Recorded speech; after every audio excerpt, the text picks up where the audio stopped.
Un saludo fraternal. En esta ocasión a mis compañeras Cecilia González, Giselle Mejía, Mirna Escobar, Damaris Cruz, Wendy Cortés y su servidor Alan Flores, nos ha correspondido hablar sobre crónicas de una discordia pugnante entre el oso asiático y la tierra de los girasoles. Antes de empezar, quisiera hacer mención de una frase del famoso defensor de los derechos humanos y ganador del Premio Nobel de la Paz, Martin Luther King, la cual es: una nación que gasta más dinero en armamento militar que en programas sociales se acerca a la muerte espiritual.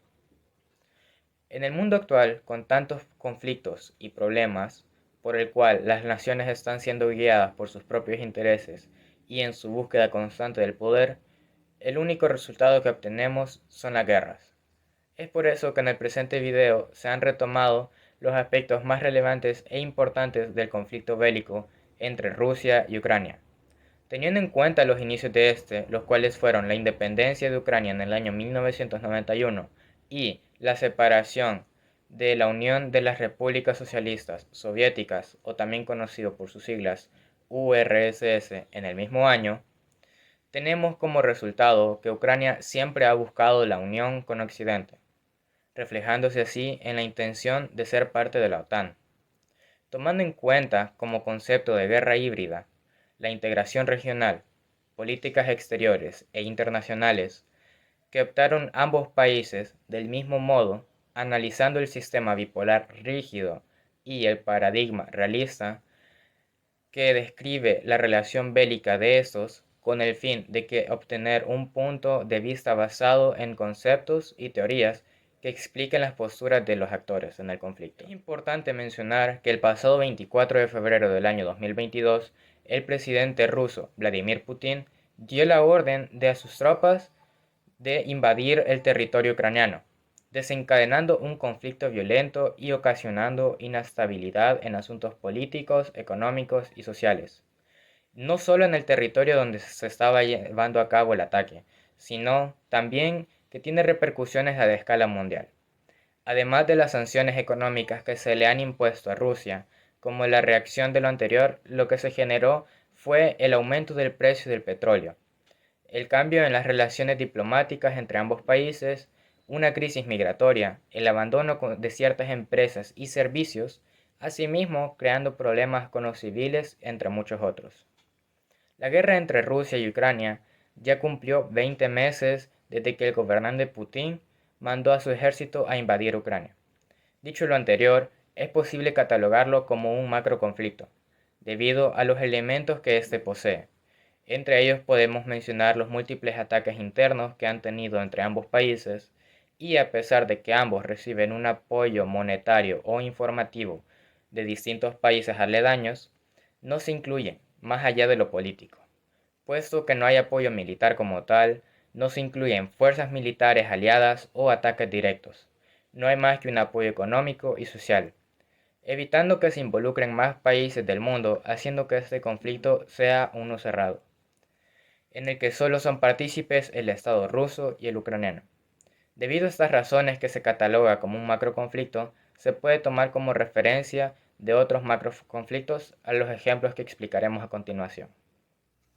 Ahora bien, la República Popular de Corea del Norte cruzó el paralelo 38 en un intento de reunificar de nuevo ambos territorios. Los norcoreanos, que contaban con la ayuda de la Unión Soviética y de China, llegaron rápidamente a la capital surcoreana, Seúl, lo que condujo al presidente Sun Jae-in a refugiarse en el extremo del sur de la península, donde pidió ayuda a los Estados Unidos. Por otro lado, 5 días después de rescindir el Acuerdo de Argel, alegando que Irán no lo cumplía, Hussein mandó al ejército a entrar a la provincia de Juzestán para conquistar Khorramshahr, donde se encontraba la mayor refinería de petróleo iraní. La respuesta de la Guardia Revolucionaria Islámica, rápida y contundente, no contuvo el avance de los iraquíes y confirmó el estallido de la guerra entre Irak e Irán. Asimismo, es conveniente afirmar que la tensión entre Rusia y Ucrania se describe como una guerra híbrida, debido a que este tipo de conflicto combina tácticas militares convencionales con tácticas no convencionales, como por ejemplo la propaganda, la ciberguerra, la desinformación, la guerra económica y la guerra de guerrillas.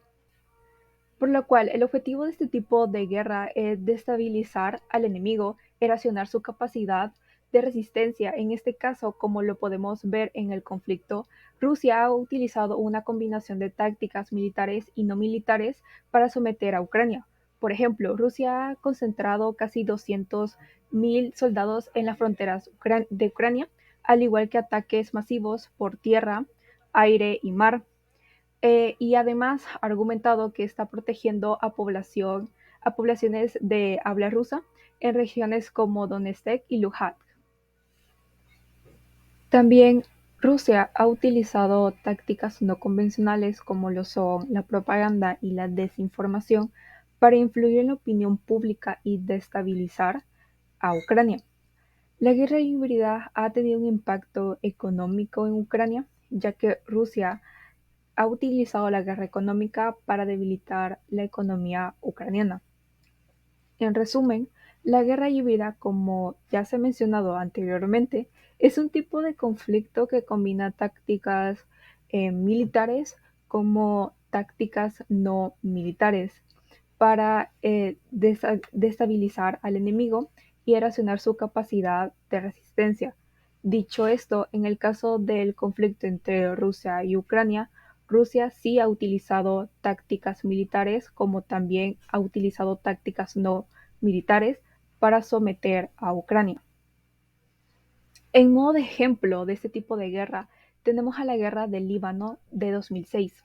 Los certeros devastadores ataques reducidos al grupo guerrillero Hezbollah contra posiciones de fuerzas militares de primer nivel, como son las del Estado de Israel, daban cuenta de la potencial amenaza de esta nueva modalidad de operaciones, aprovechando su conocimiento en las zonas montañosas, en la adición de la población local. Hezbollah siempre operó con la agilidad y las tácticas de una guerrilla, pero complementaron esas tácticas con instalaciones de búnkers, el uso complejo de sistemas de comunicación, recurrieron al uso de armamento pesado como cohetes, minas, antitanques, misiles, tierra-tierra, antiaéreos, antibúnques, es decir, agregaron elementos de una guerra regular.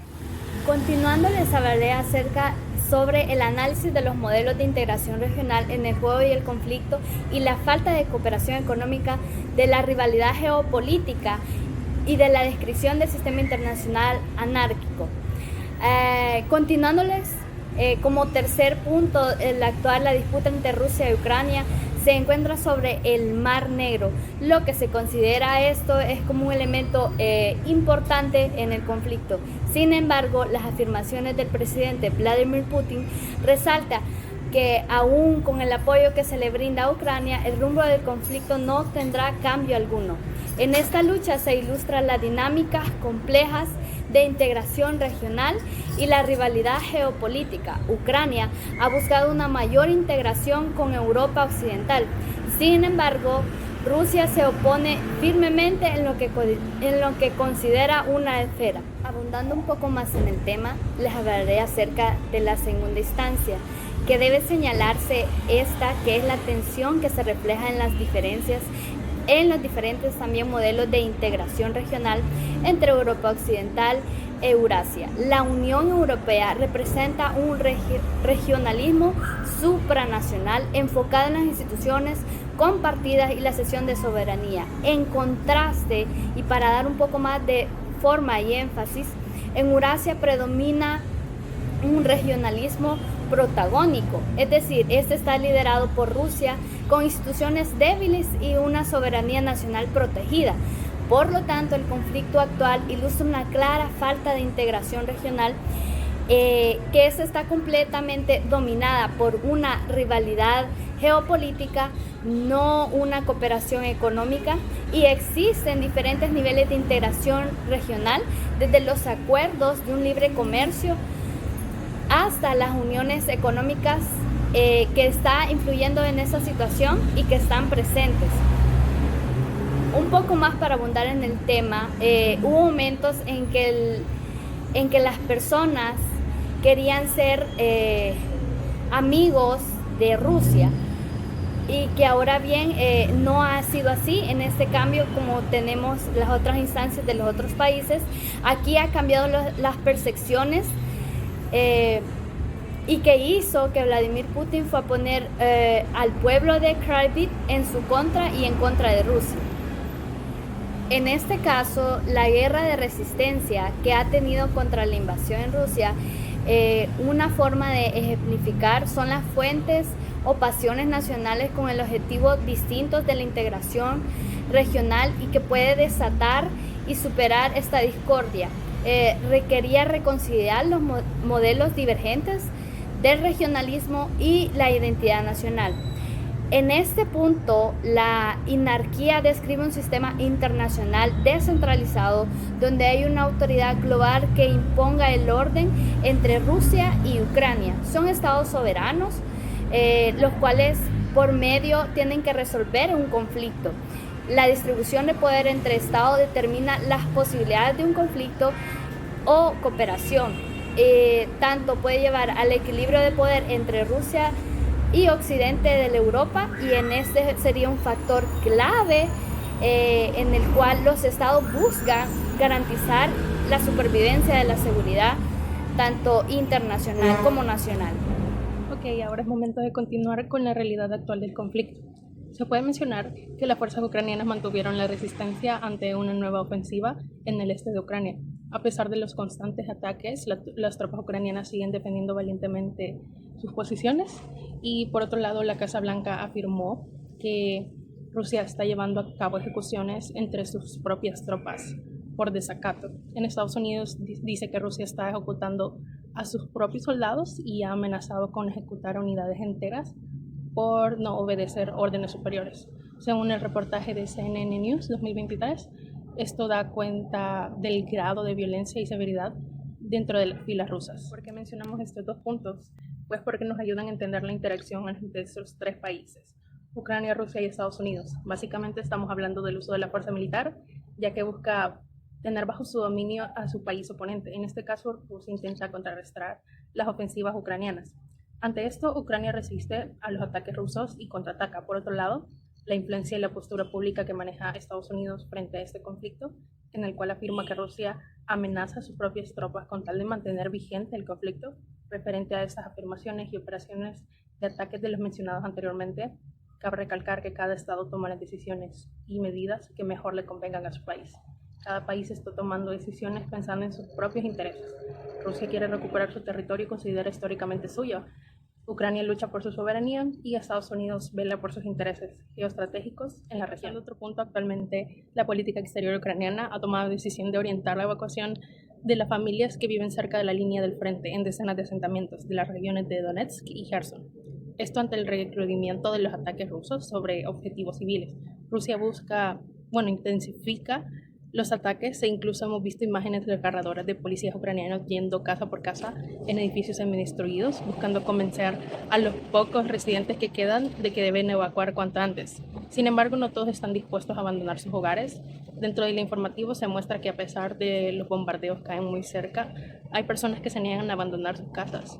El proyectil estalla cerca mientras la policía intenta entregar suministros a los residentes dispuestos a correr el riesgo. A pesar de los informes de grandes pérdidas en el bando ruso, sus fuerzas han lanzado importantes asaltos a zonas del frente oriental e intensificado los bombardeos en el sur, minando aún más la excelente contraofensiva ucraniana. Ahora bien, sí es cierto que cada país establece las políticas exteriores e internacionales que mejor le favorezcan para seguir salvaguardando la soberanía y autonomía de su país, así como garantizar la seguridad de los ciudadanos, intentar con todos sus medios mantenerse fuertes. Ambos bandos están lejos de llevar esto a cabo. Su población civil es la más afectada por las decisiones tomadas por estos. No obstante, es inevitable desligarse de la política y postura que manejan estos países, por lo cual cada gobierno defiende sus propios intereses políticos, lo cual refleja la toma de decisiones, lo que llevó a un conflicto y no a una negociación de acuerdo. Asimismo, como en la injerencia que se ha manejado Estados Unidos dentro de esta contienda Mientras que Ucrania busca una alianza con Occidente al intentar ser miembro de la OTAN y buscar protección de ellos, Rusia se contrapone a esta alianza, ya que prevé una amenaza hacia él. En definitiva, este conflicto ha desatado porque hay intereses contrapuestos que no se han podido conciliar en la vía diplomática. Esperemos que pronto ambas partes logren sentarse a negociar y alcanzar acuerdos que conduzcan a una paz Como mencionaron duradera. anteriormente, la batalla que se está llevando a cabo en el Mar Negro y la causa por la cual Rusia intensificó lo que fue el bloqueo naval sobre los puertos ucranianos es para bloquear parte importante de su economía, ya que al sur Ucrania limita con el Mar Negro. En este punto, tanto bloques rusos como ucranianos son impactados con drones explosivos. Los barcos ucranianos intentan salir con exportaciones destinadas a una gran parte del mundo. Sin embargo, cerca de esta zona naval se encuentran Rumania al oeste, Turquía al sur, Bulgaria al oeste, 3 miembros de la OTAN. La interacción internacional al involucrarse estos estados es clave en la política exterior que rige esa organización, ya que si se agrede a un estado miembro, los Estados Unidos y todos los socios aliados tomarán acción para defender cada centímetro del territorio de la OTAN. Según el artículo 5, si los ataques rusos o ucranianos alteran el flujo de estos navíos o obstaculizan en las exportaciones e importaciones de estos países miembros de la OTAN, atacarían a Rusia, ya que fue quien inició el conflicto bélico contra Ucrania. Dentro de este conflicto bélico nos vamos a basar en un modelo según Morton Kaplan, el sistema bipolar rígido, en el cual consiste en que alinea a los distintos actores en dos grandes bloques de manera absoluta, en una forma jerárquica y sin dar lugar a lo que es la existencia de países que sean neutrales. Dentro de este sistema, las alianzas son de carácter importante y permanente, estableciendo también lo que es una línea de seguridad por medio de tratados de seguridad.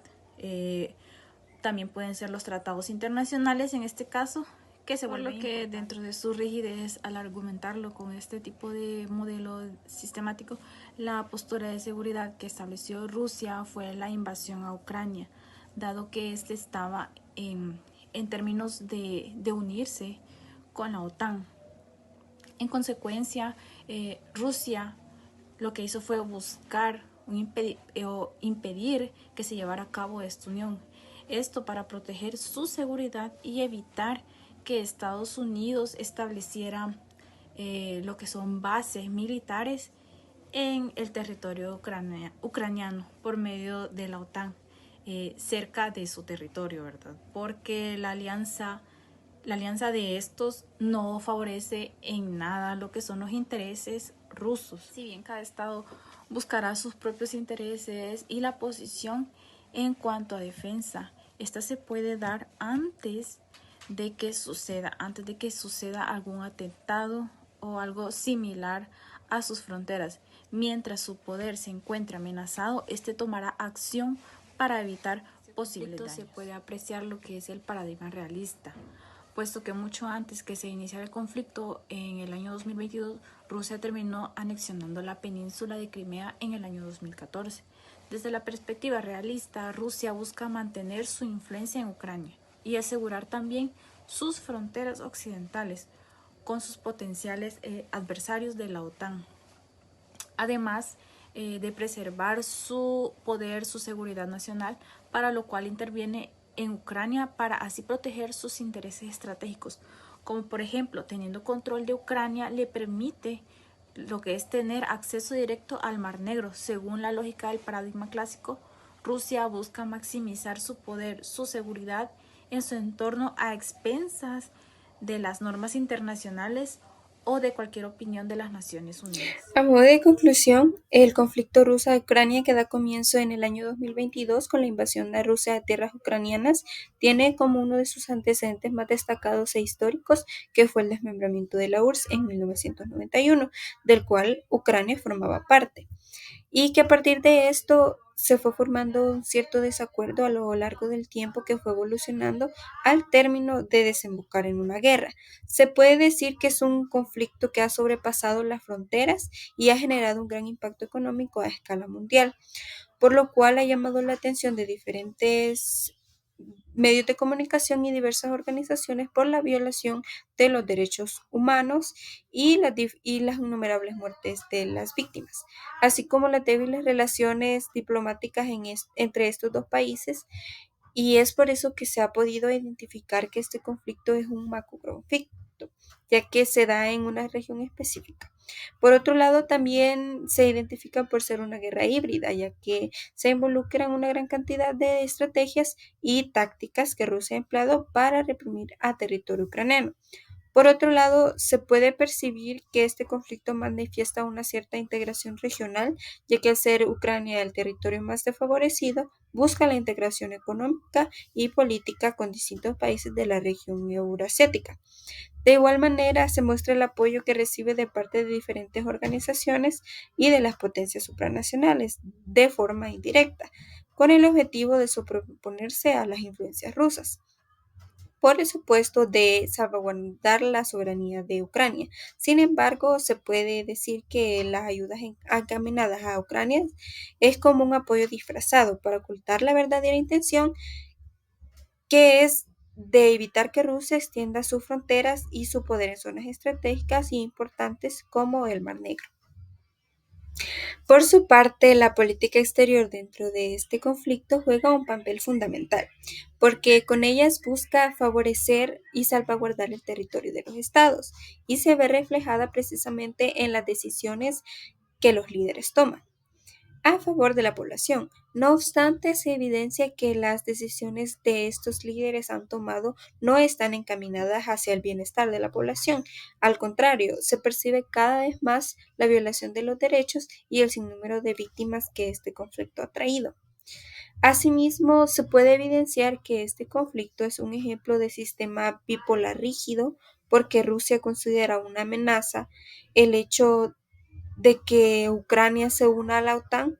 Es por eso de que Rusia es considerado también uno de los bloques que representa este sistema, por lo que no da oportunidad de la existencia de terceros. También se da una valoración de que este conflicto Rusia-Ucrania se puede explicar por el paradigma realista, ya que este es el que explica el comportamiento de los estados y la forma conflictiva de su actuar, puesto que la forma de actuar de Rusia evidencia que busca mantener su poder y su control sobre Ucrania. En tal sentido, se puede decir que la guerra ha llegado a un punto que no se puede predecir su futuro, y en ese camino va dejando miles de víctimas, por lo que es necesario que las dos partes empiecen a buscar una forma de solucionar este conflicto de manera pacífica, en el cual se llegue a un acuerdo donde se pueda beneficiar las dos partes. Por una parte, respetándose la soberanía de Ucrania, y por el otro, que se garantice con respaldo jurídico la unión de Ucrania a la OTAN. Todo esto, por supuesto, por la vía diplomática. Para ello es necesario el apoyo de los organismos internacionales en las conversaciones para la paz del Oso Asiático y la Tierra de los Girasoles.